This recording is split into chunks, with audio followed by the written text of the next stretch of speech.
5 o'clock. Voters in Kansas vote to protect a woman's right to an abortion. Thanks for joining us. I'm Craig Day. And I'm Lori Fulbright. They voted against an amendment that would have allowed lawmakers to restrict abortion access.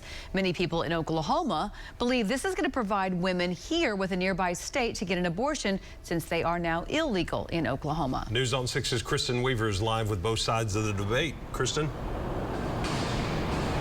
Well, Craig and Lori, Kansas is now one of the very few states nearby Oklahoma where abortion rights are protected.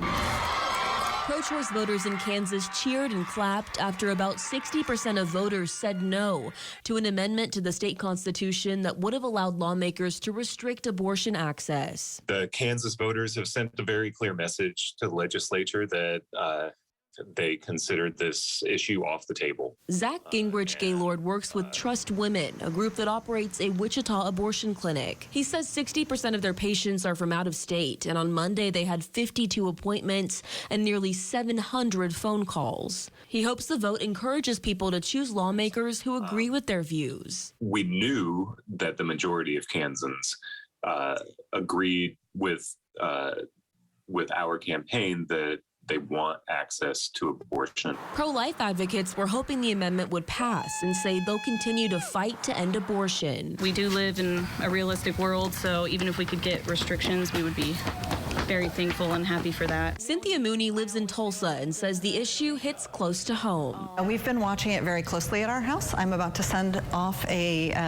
18-year-old for her first year at the University of Kansas. She says this gives her peace of mind in case something were to happen to her daughter, and hopes the vote makes access easier for people in Oklahoma as well. Especially for the Tulsa area, it's a little bit more accessible. And we did talk to our local chapter of Planned Parenthood, and we'll have their reaction to all of this coming up in a story tonight at 9 and 10. Live in Tulsa, Kristen Weaver, Oklahoma's Own, News on 6.